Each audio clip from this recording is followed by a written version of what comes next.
वंदे मातरम। आप देख रहे हैं नेटवर्क 10। मैं हूं आपके साथ काजल ठाकुर।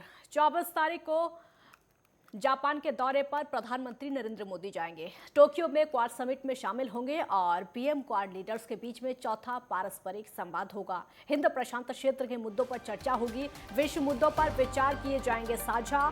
जापानी बिजनेस लीडर्स के साथ में पीएम बैठक करेंगे। पीएम मोदी एक बिजनेस इवेंट में हिस्सा लेंगे।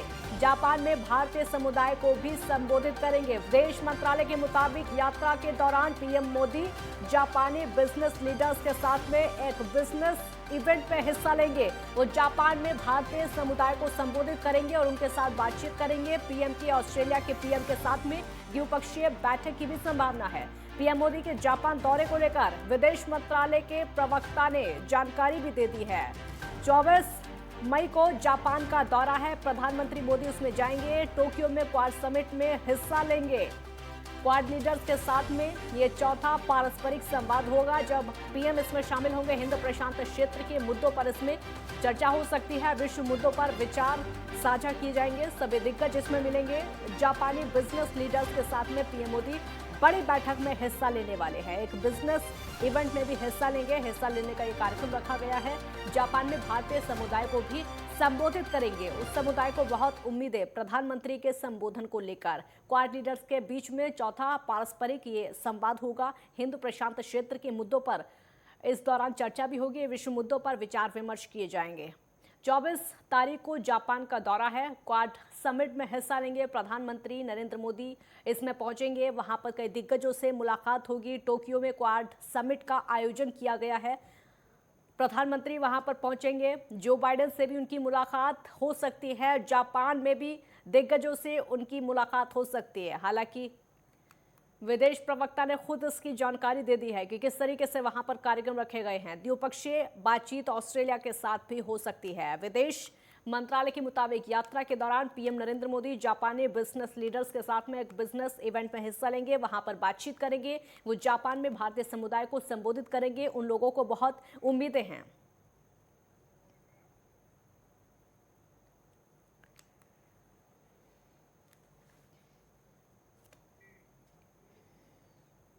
पंजाब के मुख्यमंत्री भगवंत मान ने गृह मंत्री अमित शाह से मुलाकात की। इस दौरान मुलाकात में सीएम मान ने कहा कि उन्होंने राष्ट्रीय सुरक्षा के मुद्दे पर चर्चा की और कहा कि केंद्र ने हमें कल अर्धसैनिक बलों की 10 कंपनियां पंजाब में आंतरिक सुरक्षा के लिए दी हैं। आज हमने 10 और कंपनियों की मांग की है, जिसे गृह मंत्री ने मान लिया है। भगवंत मान ने कहा है कि गृह मंत्री ने कहा है आंतरिक सुरक्षा के लिए पंजाब को जो भी मदद चाहिए केंद्र सरकार देगी। भगवंत मान ने कहा कि कानून व्यवस्था को लेकर पटियाला में जो घटना हुई इस पर विस्तार से सुरक्षा के मामले में सहयोग किया जाएगा।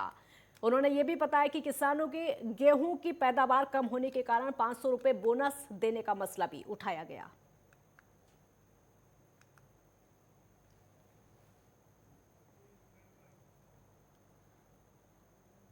और वहीं दिल्ली में पिछले कुछ दिनों से चल रही बुलडोजर की कार्रवाई को लेकर अब आम आदमी पार्टी ने बीजेपी के 16 नेताओं के घरों पर अवैध निर्माण और अतिक्रमण का आरोप लगाते हुए कार्रवाई की मांग की है। दरअसल पार्टी के मुख्य प्रवक्ता सौरभ भारद्वाज ने प्रेस कॉन्फ्रेंस करके पूछा है कि इन बीजेपी नेताओं के घरों पर बुलडोजर कब चलेगा। उन्होंने केंद्रीय मंत्री मीनाक्षी लेखी, सांसद रमेश बिधूड़ी, राज्यसभा सांसद अनिल जैन, मनजिंदर सिंह सिरसा, विधायक ओम प्रकाश शर्मा, उत्तरी दिल्ली नगर निगम मेयर राजा इकबाल सिंह, दक्षिणी दिल्ली नगर निगम के मेयर मुकेश सूर्यान जैसे नेताओं पर अतिक्रमण और अवैध निर्माण का आरोप लगाया। वहीं इससे पहले दिल्ली बीजेपी अध्यक्ष आदेश गुप्ता के घर पर भी अतिक्रमण का आरोप आम आदमी पार्टी ने लगाया था।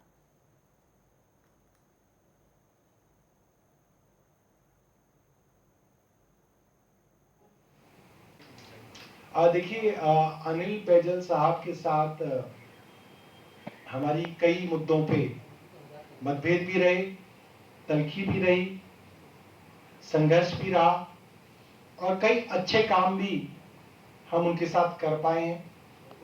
और अब वो अपने जीवन के अंदर जो भी करें, हमारी तरफ से उनको बहुत बहुत शुभकामनाएं और उनको अच्छे स्वास्थ्य की हमारी तरफ से कामना है। दिल्ली, क्योंकि केंद्र सरकार ने इसके अंदर कई कानूनों में संशोधन किया, संविधान में संशोधन किया और इसकी संरचना आज इस तरीके से की है कि एलजी के साथ समन्वय बनाकर ही दिल्ली में कोई काम किए जा सकते हैं। तो मेरी केंद्र सरकार से अपेक्षा रहेगी कि वो एक ऐसे आदमी को दिल्ली का एलजी बनाएं जो चुनी हुई सरकार के साथ समन्वय बनाने की कोशिश करें। कांग्रेस से इस्तीफा दे चुके पंजाब के वरिष्ठ नेता सुनील जाखड़ आज बीजेपी में शामिल हो गए हैं। सुनील जाखड़ ने दिल्ली में आज बीजेपी के राष्ट्रीय अध्यक्ष जेपी नड्डा की मौजूदगी में पार्टी की सदस्यता ली है। सुनील जाखड़ ने कहा है कि मैं सभी का आभारी हूं, बीजेपी में शामिल हुआ हूं। आसान काम होता है, मेरा कांग्रेस से रिश्ता 50 साल पुराना है। ये रिपोर्ट आप देखिए। पंजाब कांग्रेस के पूर्व अध्यक्ष सुनील जाखड़ बीजेपी में शामिल हो गए हैं। बीजेपी अध्यक्ष जेपी नड्डा ने आज दिल्ली में उन्हें पार्टी की सदस्यता दिलाई। सुनील जाखड़ का कांग्रेस को अलविदा कहना कांग्रेस के लिए एक बड़ा झटका था। पंजाब चुनाव के समय से ही सुनील जाखड़ का पार्टी से तारतम्य टूटने लगा था। खासकर कांग्रेस नेता अंबिका सोनी के पंजाब सीएम बनाए जाने को लेकर एक बयान से सुनील जाखड़ नाराज हो गए थे। उनका मानना था कि उस बयान के चलते ही वो पंजाब का सीएम बनते बनते रह गए।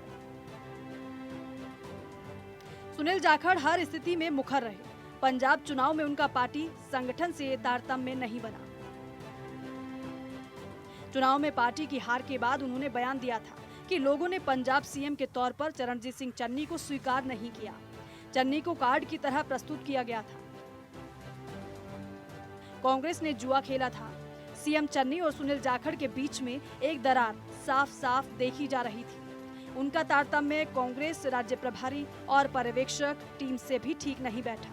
इन स्थितियों में माना जा रहा था कि देर सवेरे वो पार्टी से अलग हो जाएंगे। सुनील जाखड़ ने इसके लिए खास समय का इंतजार किया। कांग्रेस आला कमान और तमाम दिग्गज जब उदयपुर में चिंतन शिविर के लिए इकट्ठा थे, तब उनका 40 मिनट का फेसबुक लाइव सामने आया। आमतौर पर कांग्रेस छोड़ने वालों की परिपाटी कुछ बयान टिप्पणी करके छोड़ने की रही है,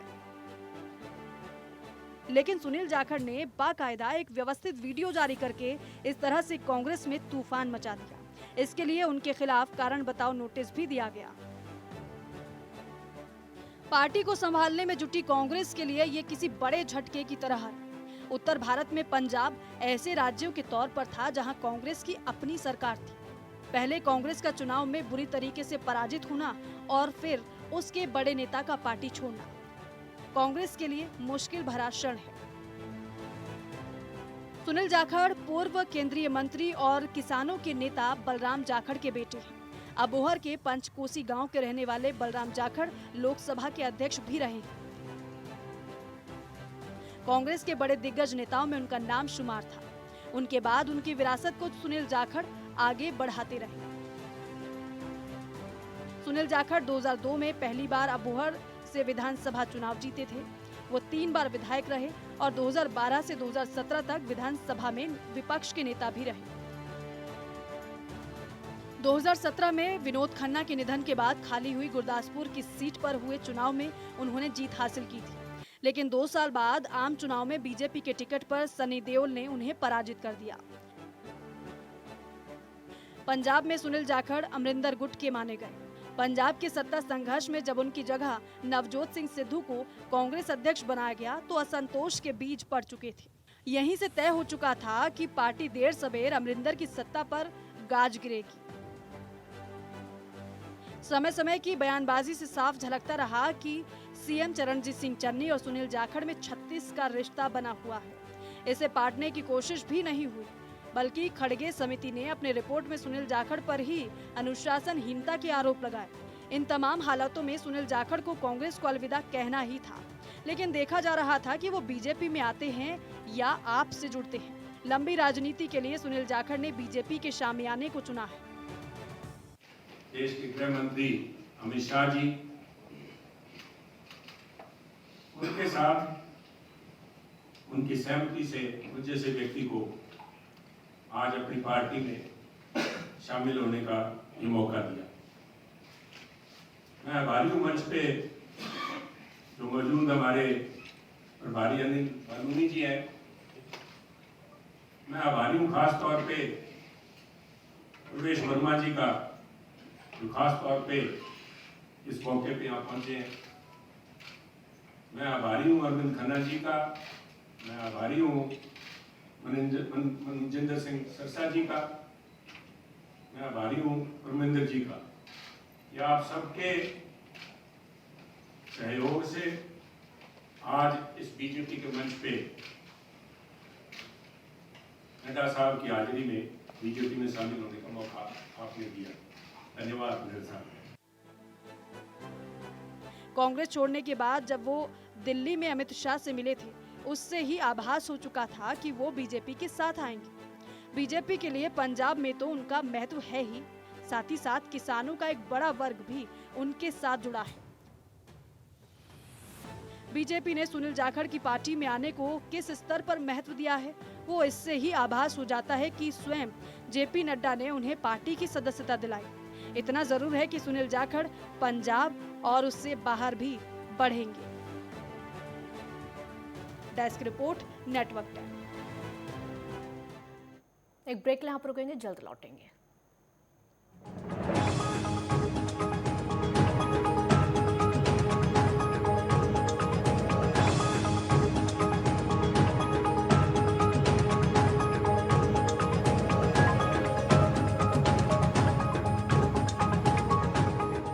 ब्रेक के बाद दिल्ली लाइव में एक बार फिर स्वागत है आपका। दिल्ली की एक अदालत ने कश्मीर के अलगाववादी नेता यासीन मलिक को टेरर फंडिंग मामले में दोषी बताया है और आपको बता दें कि मलिक ने अदालत में खुद अपना गुनाह कबूल किया था। अदालत ने इस मामले में एनआईए के अधिकारियों को यासीन मलिक की संपत्ति का आकलन करने के लिए कहा है ताकि उस पर कितना जुर्माना लगाया जाना है ये तय किया जा सके। अदालत ने मामले की अगली सुनवाई 25 मई तक तय की है और मलिक के खिलाफ गैर कानूनी गतिविधि निषेध कानून समेत आतंकवाद से जुड़े कई मामले दर्ज हैं। विशेष न्यायाधीश प्रवीर सिंह इस मामले की सुनवाई कर रहे थे जिसमें उन्होंने मलिक को दोषी करार दिया है।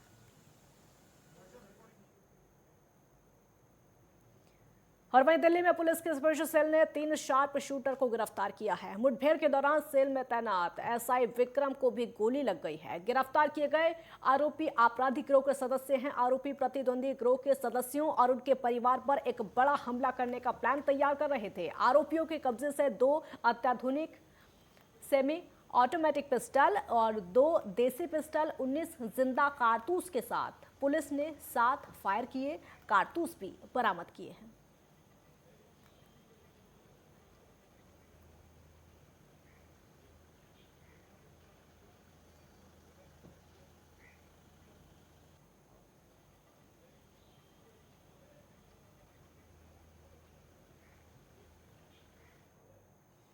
और वहीं दिल्ली में बने देश के सबसे बड़े टीबी हॉस्पिटल में समस्याओं का अंबार है। आपको बता दें कि हॉस्पिटल देश का सबसे बड़ा टीबी हॉस्पिटल माना जाता है जिसकी हालत बद से बदतर हो चुकी है। आप सोच भी नहीं सकते हैं। बताया जा रहा है कि इन दिनों हॉस्पिटल में आ रहे मरीजों से बचने के लिए अपना कूलर पंखा खुद लेकर आ रहे हैं। और वहीं खाने की बात करें तो खाने की क्वालिटी भी बहुत ज्यादा बुरी बताई जा रही है। यहाँ तक कि सार्वजनिक शौचालय की स्थिति इतनी खराब है कि उसमें कोई भी व्यक्ति नहीं जा सकता है। और अगर इमारत की बात करें तो हालत जर्जर है। डॉक्टर भी डर के साए में नौकरी करने को मजबूर है। डर इस बात का भी है कि जल्द ही मानसून आने वाला है और जिस तरह से इस बिल्डिंग की हालत है ऐसे में मानसून में इस बिल्डिंग के गिरने का भी डर बना हुआ है। तो यहाँ तो गर्मी बहुत है, वो बिल्डिंग है। देखिए आज मैं आलबी टीबी हॉस्पिटल के अंदर गया, पहले मैं एमएस से मिला तो मैंने कहा मैम एक बार चलिए विजिट करने चलते हैं। तो उन्होंने कहा कि मेरे पास थोड़ा सा भी और मीटिंग होनी है तो थोड़ा सा समय लग सकता है। मैंने कोई बात नहीं, आप बैठिए, मैं हॉस्पिटल में विजिट करने जाता हूँ। तो मैं हॉस्पिटल के अंदर विजिट करने गया। एक पेशेंट था मेरा जिसे मैं मिलने गया था। मैंने वहाँ पर देखा कि बहुत गर्मी थी और कमरों के अंदर जो 4 एडजस्टमेंट एक रूम के अंदर लगे होते चारों के चारों खराब थे। मैं पहले फ्लोर पे गया, दूसरे पे गया, तीसरे पे गया, सबके एडजस्टमेंट खराब थे। फिर मैं टॉयलेट में विजिट करी, टॉयलेट भी बहुत गंदा था, इतना गंदा था मैं उसकी फोटो भी आप लोगों को दूंगा जिसके अंदर इंसान तो के जानवर भी नहीं जा पाएंगे। फिर मैंने देखा कि बड़े पैमानों पे उस रूम के अंदर जहाँ पे पेशेंट होते हैं वहाँ पे बड़े पैमानों पर दिल्ली के बवाना सेक्टर 2 स्थित एक केमिकल फैक्ट्री में भीषण आग लग गई और वही आग फैक्ट्री में ऊपर मंजिल पर लगी थी। देखते ही देखते आग की लपटें और काले धुएं का गुब्बार छा गया। दमकल विभाग को जैसे ही बवाना फैक्ट्री में आग की जानकारी मिली वैसे ही दमकल की 17 गाड़ियों को राहत और बचाव कार्य के लिए घटनास्थल पर भेजा गया। वहीं घटनास्थल पर एम्बुलेंस भी भेजी गई। फिलहाल आग पर काबू पा लिया गया है।